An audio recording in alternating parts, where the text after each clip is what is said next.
मैं professor doctor Tayyab Asim, consultant orthopaedic surgeon, Altamash general hospital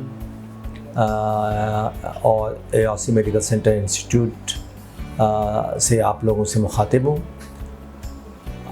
इससे पहले भी कुछ मौज़ूआत पे मैं अपने प्रोफेशनल गुफ्तगू कर चुका हूँ। आज जो मेरे जहन में बात आ रही है वो ये कि चूँकि अब गर्मियों का ज़माना शुरू हो गया है, तमाम बच्चे स्कूलों से छुट्टियां लेने पर हैं या अपनी हॉलीडेज़ इधर उधर कर रहे हैं, तो कुछ जो कॉमन चीज़ें जो हमारे सोसाइटी के अंदर हैं बच्चों से रिलेटेड फ्रैक्चर्स की, वो मैं अर्ज़ करना चाहता हूँ ताकि इसमें अवेयरनेस हो जाए और फिर उसी हिसाब से उनको डील किया जाए। एक तो ये है कि अंडर 10 ईयर्स ऑफ बच्चे में सबसे जो कॉमन है, जो बच्चे अपनी स्कूलों से बाहर अपने वालिदैन के साथ हॉलीडेज़ पे इधर उधर रहते हैं, इवन अपने शहर में भी जाते हैं, मुख्तलिफ़ गार्डन्स में और मुख्तलिफ़ एक्टिविटीज़ में इन्वॉल्व होते हैं। उसमें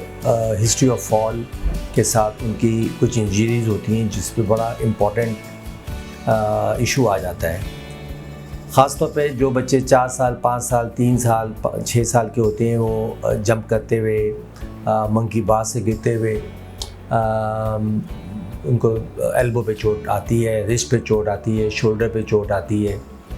जिसमें supracondylar fracture of forearm including radius ulna, wrist joint, छोटे छोटे फ्रैक्चर ऑफ हैंड।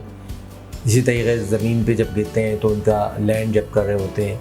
तो उनकी टीबिया का फ्रैक्चर और समटाइम फीमर का फ्रैक्चर भी हो जाता है और एंकल फ्रैक्चर्स भी होते हैं। ये इम्पॉर्टेंट है क्योंकि किसी एडल्ट के लिए भी बड़े सीरियस इशू बन सकते हैं, लेकिन बच्चों में ख़ास तौर पे बड़े इशू इसलिए होते हैं, इनकी ग्रोथ प्लेट वगैरह अफेक्टेड हो जाती है। ये एक बहुत बड़ा मौजू है हमारी ऑर्थोपेडिक इंडस्ट्री के अंदर कि अगर आप इनको ढंग से डील नहीं करेंगे तो बच्चों को क्या कहते हैं, उनकी मैलफॉर्मेशन और डिफॉर्मेशन हो जाती है। Let's start with the upper limb fractures.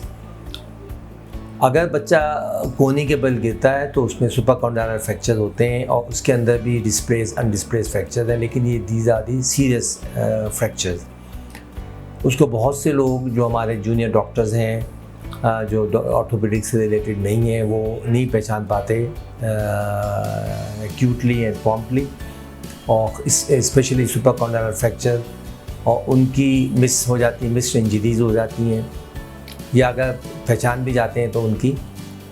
गलत मैनेजमेंट प्लान होता है। और सोने पे सुहागा ये होता है, कुछ वालिदैन जो इतने समझदार नहीं होते हैं वो ऐसे बच्चों को किसी पहलवान के पास और किसी नॉन ऑर्थोपेडिक या नॉन डॉक्टर्स के पास ले जाते हैं, जो उसकी खींचातानी करके उसको ख़राब करते हैं। और जब हमारे पास से पेशेंट आते हैं जो कि पूरा डिफॉर्म्ड होकर और पूरा मैलन्यूट्रिड होकर आते हैं, स्पेशली सुपरकॉन्डाइलर फ्रैक्चर, तो मैं उन बच्चों के वालिदैन से कहता हूँ, जब भी इस किस्म के उनको थोड़ा सिनेरियो हो, उनको स्वेलिंग हो एल्बो में या फोर आर्म में स्वेलिंग हो या रिस्ट में स्वेलिंग हो, तो उसको किसी भी कंसल्टेंट ऑर्थोपेडिक सर्जन के पास ले जाएं, किसी बड़े हॉस्पिटल में लेकर जाएं जहाँ पे उनके प्रॉपर व्यूज़ के एक्सरे हों, और फिर उसी हिसाब से उनकी ट्रीटमेंट शुरू हो। इनिशियली हम बैक स्लैब लगा देते हैं ताकि फौरी तौर पे पेन और स्वेलिंग उनकी जाए और उनकी ट्रीटमेंट शुरू हो जाए। अगर ऑपरेटिव इंटरवेंशन की ज़रूरत है तो उसको बिल्कुल करवाएं, इसलिए इसमें आप जो है बिल्कुल वो ना करें। अगर कुछ उसका मामला हो रहा है तो 1 या 2 लोगों से विदिन अ डे और सो जो है अपॉइंटमेंट कंसल्टेशन कर लें सेकंड ओपिनियन के तौर पे, लेकिन इसको सीरियस इशू समझकर किसी अच्छे ऑर्थोपेडिक सर्जन से इसका ट्रीटमेंट करवाएं।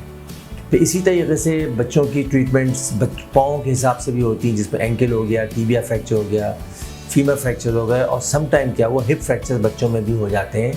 जिनकी ख़ासतौर पर हिप फ्रैक्चर अगर हो जाते हैं बच्चों में तो वो विदिन 6 आवर्स इसकी जो है ट्रीटमेंट होनी चाहिए, ऑपरेटिव ट्रीटमेंट। इसका भी ये हो नहीं पाएगा कि आपने इधर उधर कर दिया तो बैक स्लैप लगा दिया और टेम्परेली आपने मुतमईन हो गए। टेम्परेली बच्चों को स्वेलिंग कम हो सकती है, दर्द कम हो सकता है, इसका ये हरगिज़ मतलब नहीं कि वो ठीक उनकी ट्रीटमेंट हो रही है। तो ये 2 चीज़ें हैं जो अपने जहन में रखें बच्चों के हिसाब से।